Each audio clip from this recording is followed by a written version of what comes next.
Assalamualaikum warahmatullahi wabarakatuh.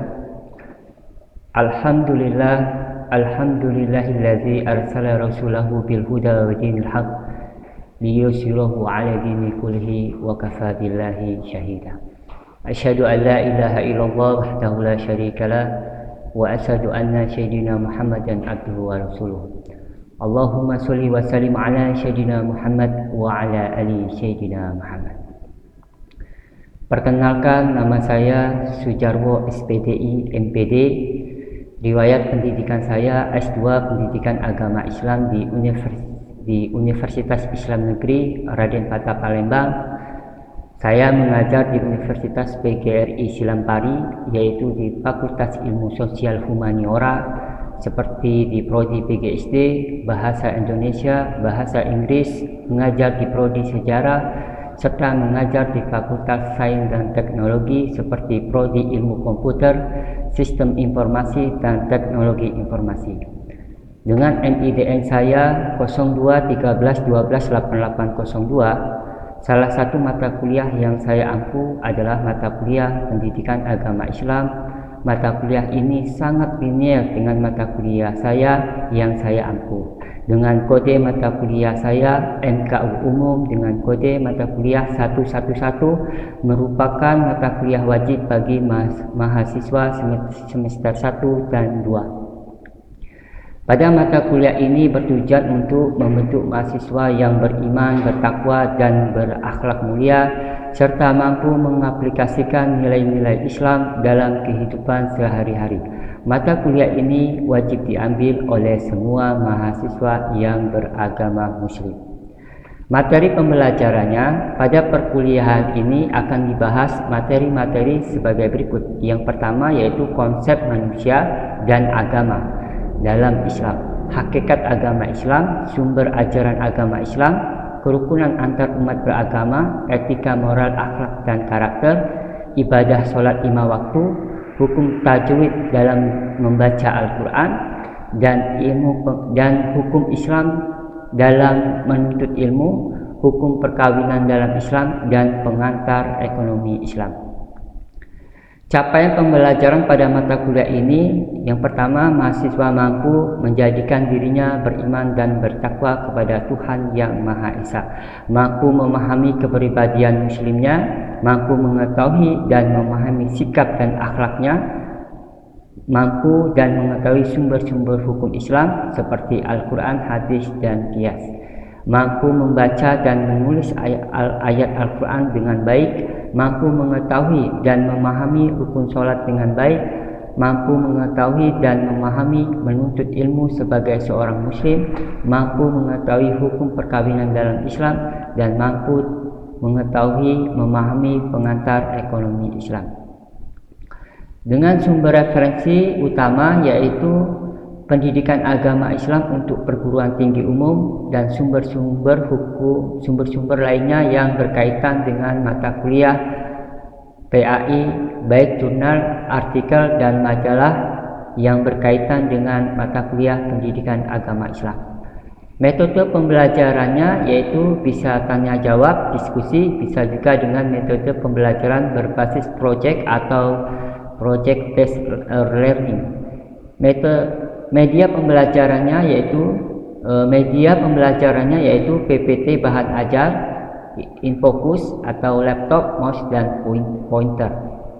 Bobot penilaian pada mata kuliah Pendidikan Agama Islam ini yaitu kehadiran 20%, tugas individu 20%, ujian tengah semester 30%, ujian akhir semester 30%. Dari total 16 kali pertemuan. Terima kasih, itulah gambaran umum tentang mata kuliah Pendidikan Agama Islam di Universitas PGRI Silampari. Selanjutnya, selamat menyaksikan video pembelajaran saya, dan saya akhiri. Wassalamualaikum warahmatullahi wabarakatuh. Assalamualaikum warahmatullahi wabarakatuh. Waalaikumsalam warahmatullahi wabarakatuh. Apa kabar semua anak-anakku, mahasiswaku? Alhamdulillah. Alhamdulillahirabbil alamin wassalatu wassalamu ala asyrafil anbiya'i wal mursalin wa ala alihi wa sahbihi ajmain. Baik, pada pertemuan yang ke-12 ini saya akan menyampaikan materi tentang ibadah sholat ya. Secara bahasa bahwa sholat berasal dari bahasa Arab yang memiliki arti ibadah. Sedangkan menurut istilah, sholat bermakna serangkaian kegiatan ibadah khusus atau tertentu yang dimulai dengan takbiratul ihram dan diakhiri dengan salam ya. Jadi kita sebagai seorang muslim bahwa kita sudah diwajibkan untuk melaksanakan ibadah sholat, yang mana dalam satu hari itu kita melaksanakan sholat zuhur, asar, maghrib, isya dan subuh itu kita kerjakan dalam satu hari semalam ya, karena ini adalah merupakan suatu kewajiban kita. Nah, dalam bentuk kewajiban kita atau salah satu bentuk keimanan kita kepada Allah ya, di dalam hadis Nabi Shallallahu Alaihi Wasallam, Rasulullah Shallallahu Alaihi Wasallam bersabda, al-iman an tu'minu billah wa malaikatihi wa kutubihi wa rusulihi wal yaumil akhiri wa qadari wa khairi wa syarhi, bahwa iman itu adalah engkau beriman kepada Allah. Nah, salah satu bentuk keimanan kita kepada Allah itu adalah kita melaksanakan ibadah sholat ya.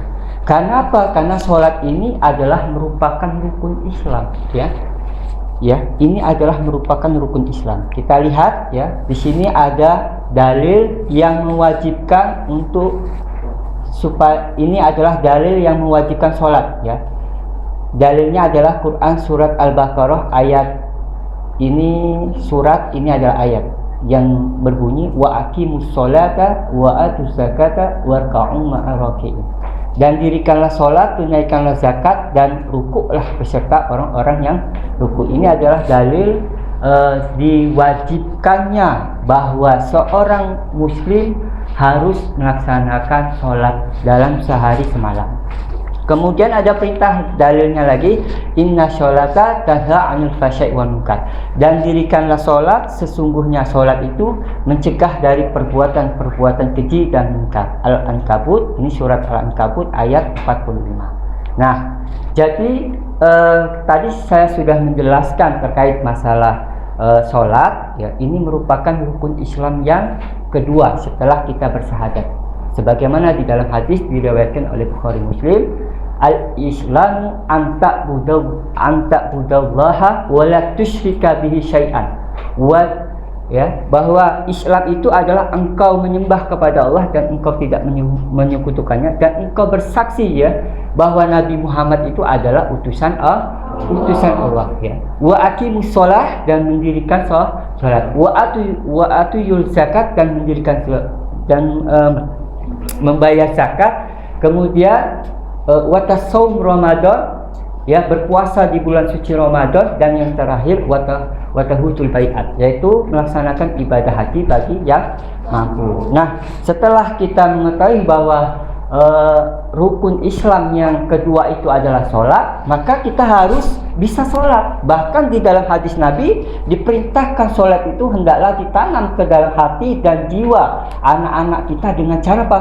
Pendidikan yang cermat, dan dilakukan sejak kecil sebagaimana tersebut di dalam hadis Nabi yang berbunyi ya, perintahkan olehmu ya, nanti kalau kamu seandainya sudah menjadi orang tua, nanti kalau sudah menjadi orang tua, sudah memiliki anak, perintahkan anak kita ketika dia berumur 10 tahun, dan pukullah ia jika dia tidak mengerjakan sholat. Nah, ini adalah dalil, tapi memukulnya dengan cara yang mendidik. Jadi mendidik kita itu maksudnya ketika kita memilih pasangan, kemudian setelah memilih pasangan, kita memilih pasangan, kalau laki-laki pilihlah pasangan yang soleh, kalau memilih pasangan untuk yang perempuan carilah wanita yang soleha. Kemudian syarat wajib sholat itu apa? Beragama Islam. Tadi saya sudah sampaikan, kalau kita tidak bersaksi tiada Tuhan selain Allah, kita sholat tidak akan diterima sholat kita. Kenapa? Karena ini tadi dia harus Bersyahadat dulu, asyhadu alla ilaha illallah, asyhadu anna muhammadar rasulullah. Aku bersaksi tidak ada Tuhan selain Allah dan aku bersaksi Nabi Muhammad utusan Allah. Sah, langsung sholat. Maksudnya langsung Islam, bukan sah yang nikah itu bukan. Nah kemudian sudah balik. Nah, yang sudah balik ya, umurnya di atas 15 tahun ke atas, bukan ke bawah, ke atas. Yang perempuan umurnya 13 tahun atau di bawah 13 tahun, dia sudah dewasa. Ya. Kemudian ini yang suci dari haid dan nifas. Suci dari haid dan nifas ini untuk yang perempuan, ini untuk yang kalau perempuan 3 hari paling cepat, bersihnya seminggu, ada bahkan 2 minggu paling lama. Kalau ini darah yang sudah melahirkan kurang lebih 40 hari. Kalau 40 hari belum sholat jangan. Kalau sudah melahiri dia harus sholat. Kalau dia masih ada darah di rahimnya masih kotor, tolong konsultasi ke dokter kandungan. Oke? Kemudian telah mendengar ajakan dakwah Islam. Lah tahu hukumnya. Tapi tidak mungkin di sini tidak kata yang tahu galau, pasti sudah tahu. Apa hukumnya sholat wajib? Ada yang tidak paham bahwa sholat itu hukumnya apa. Ada yang mungkin tidak wajib pak. Nah, jangan, tidak boleh ya. Jadi ini adalah syarat untuk melaksanakan sholat. Nah kemudian kita ada syarat sah sholat ya, suci dari 2 hadas. Suci seluruh anggota badan, menutup aurat bagi laki-laki. Laki-laki dari sini sampai ke sini. Ya, bukan sininya tidak tertutup, sini tertutup. Kalau perempuan semuanya tertutup kecuali muka dan telapak tangan. Kalau sholat perempuan ketinggokan telapak kakinya tidak sah. Tidak mesti harus pakai mukena, tidak. Cukup pakai yang pakaian syar'i, tapi di sini pakai kaos kaki terus ditambah ada yang kadang ahwat ya, ada yang perempuan tuh kalau ditutup ininya. Itu salah satu bentuk mereka nggak mau sholat nggak pakai mukena, mungkin dengan situ sudah sah. Silakan kepada mahasiswa untuk mempraktekkan langsung ya bagaimana sholat itu dikerjakan dengan menghadap arah kiblat. Ayo silakan, siapa yang bisa tunjuk tangan? Ya, dengan nama siapa? Dengan nama Meirina Hatika. Meirina Hatika. NIM Meirina Hatika dengan NIM 3021011. Oke, silakan dari prodi sejarah ya. Silakan kita praktek sholat ya. Ada mahasiswa untuk tolong perhatikan, disimak apa yang dilakukan oleh mahasiswa dari prodi sejarah untuk melaksanakan sholat dengan baik dan benar.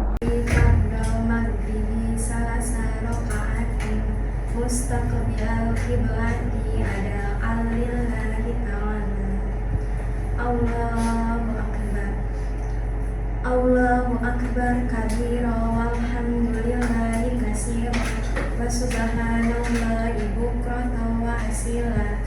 Inni wajjahtu wajhiya lilladzi fataras samawati wal arda hanifa musliman wa ma ana minal musyrikin.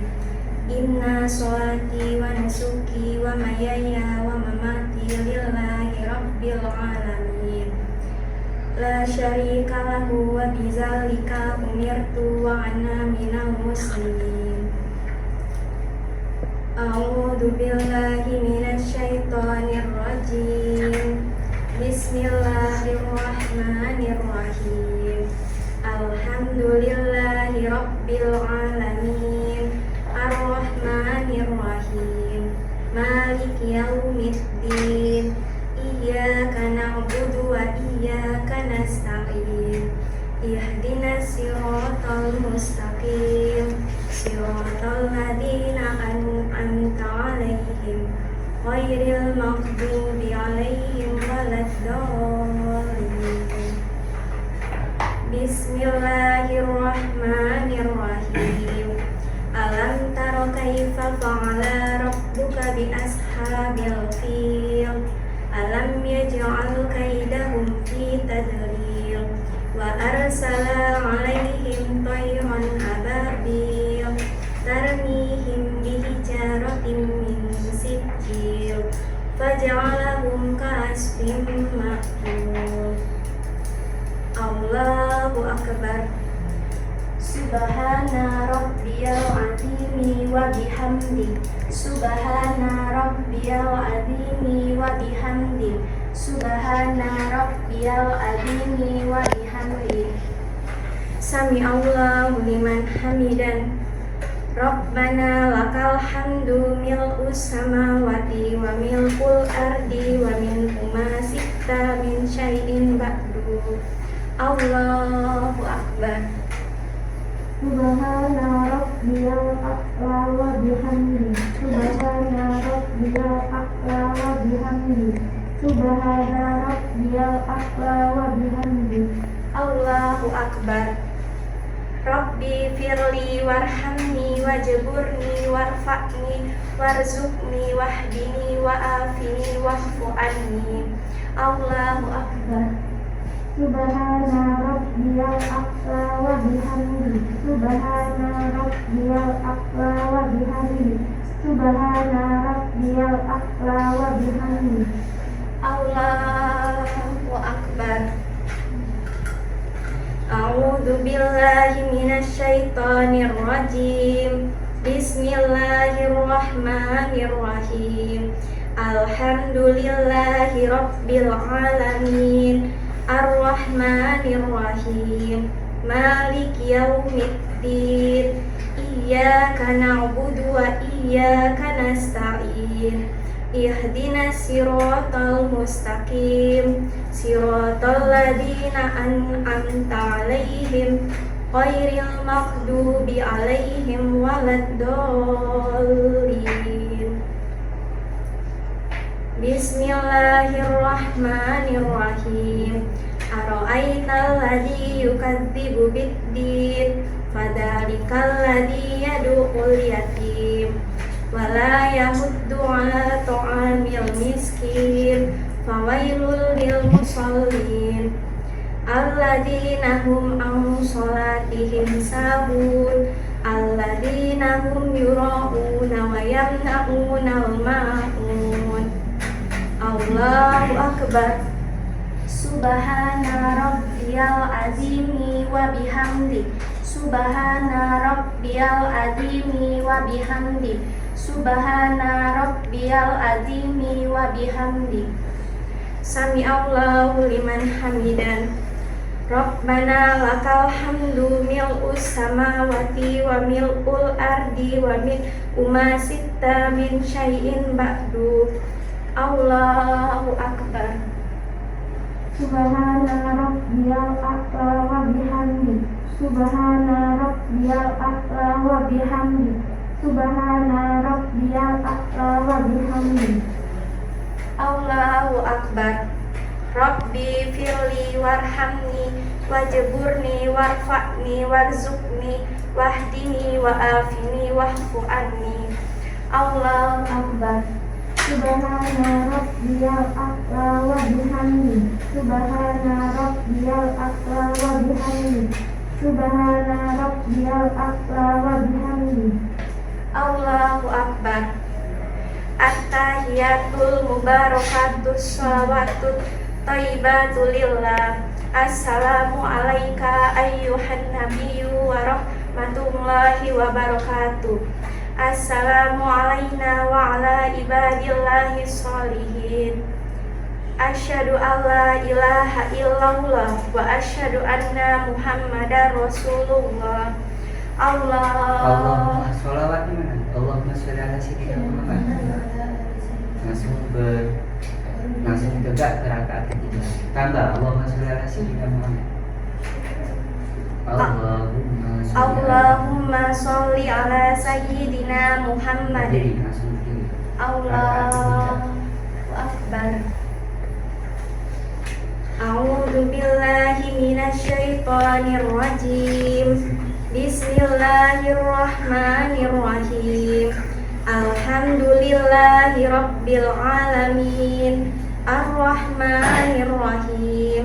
Maliki yaumiddin. Iyyaka na'budu wa iyyaka nasta'in. Ihdinas siratal mustaqim siratal ladzina an'amta 'alaihim ghairil maghdubi 'alaihim waladdallin. Allahu akbar. Subhana rabbiyal azimi wa bihamdi. Subhana rabbiyal azimi wa bihamdi. Subhana rabbiyal azimi wa bihamdi. Sami'allahu liman hamidan. Rabbana lakal hamdu milkus samawati wa milkul ardi wa min umasikta min syai'in ba'du. Allahu akbar. Subhana rabbiyal a'la wa bihamdi. Subhana rabbiyal a'la wa bihamdi. Subhana rabbiyal a'la wa bihamdi. Allahu akbar. Rabbi firli warhamni wajburni warfa'ni warzuqni wahdini wa'afini wa'fu anni. Allahu akbar. Subhana rabbiyal a'la wa bihamdi. Subhana rabbiyal a'la wa bihamdi. Subhana rabbiyal a'la wa bihamdi. Allahu akbar. At-tahiyatul mubarakatus shalawatut thayyibatu lillah. Assalamu alayka ayyuhan nabiyyu wa rahmatullahi wa barakatuh. Assalamu alayna wa ala ibadillahi sholihin. Asyhadu an la ilaha illallah wa asyhadu anna muhammadar rasulullah. Allahumma sholli ala sayyidina Muhammad wa ala alihi sayyidina Muhammad kama sholaita ala sayyidina Ibrahim wa ala alihi sayyidina Ibrahim wa barik ala sayyidina Muhammad wa ala alihi sayyidina Muhammad kama barakta ala sayyidina Ibrahim wa ala alihi sayyidina Ibrahim fil alamin innaka hamidum majid. Assalamualaikum warahmatullahi wabarakatuh. Assalamualaikum warahmatullahi wabarakatuh. Silakan kembali ke tempatnya.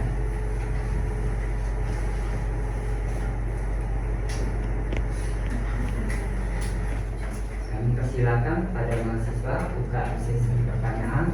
Kita adalah diskusi. Nah, di rakaat kedua itu tahiyat akhir kan Pak? Ya. Itu dibaca sampai mana Pak? Ya, tadi pertanyaan yang sangat bagus ya. Jadi kalau tadi di rakaat kedua, ketika kita membaca tasyahud awal, tetapi tidak membaca sholawat, maka dia menurut pendapat Imam Mazhab Syafi'i ya, sekarang saya mengikutnya pendapat Imam Syafi'i, itu harus sujud sahwi. Jadi selama ini mungkinnya itulah. Jadi dia harus mengucapkan sholawat ya, Allahumma sholli ala sayyidina Muhammad, sudah. Kemudian dia langsung berdiri. Jadi di rakaat kedua jangan dilupakan sholawatnya, cukup Allahumma sholli ala sayyidina Muhammad. Yang tadi asyhadu an la ilaha illallah wa asyhadu anna muhammadar rasulullah. Nah kemudian Allahumma sholli ala sayyidina Muhammad itu harus diucapkan, karena yang namanya tasawuf itu ada sholawatnya, berdiri lagi ya. Kalau tidak dibaca lafaz sholawat, maka dia harus sujud sahwi, karena itu merupakan bagian dari rukun. Membaca sholawat pada tasawuf akhir. Sholawat ini apa artinya? Sholawat itu pujian. Bahkan innallaha wa malaikatahu yusholluna 'alan nabi ya ayyuhalladzina amanu shollu 'alaihi wasallam. Sebelum atau sudah mulai sholat? Iya, kalau kita terlaksana rukunnya ini sudah sah ya, menurut kalau di dalam institusi. Tapi kalau adabnya seperti apa? Karena kalau kita sholat, kalau tidak beradab, ya agak kurang. Contohnya kita sholat, memang sah pakai kaos singlet. Laki-laki sah pakai kaos singlet sholat, pakai pakaian segini aja sah. Tetapi memang tidak memiliki adab. Tapi secara fikihnya itu sah. Jadi bagusnya memang kita mengerjakan sholat itu memang harus berpakaian yang rapi, tidak kelihatan ini kita berjamaah. Nah, itu akan memberikan pahala buat kita kalau kita benar-benar beradab. Jadi kalau kita beradab saja kepada Allah, insya Allah di hadapan manusia, kalau hablum minallah aja kita beradab, insya Allah hablum minanas akan memiliki hubungan yang baik sesama manusia. Akan berdiri dengan namanya siapa, NIM-nya berapa, kelas ya. Perkenalkan, nama saya Ada Setiani dengan NIM 1062-425.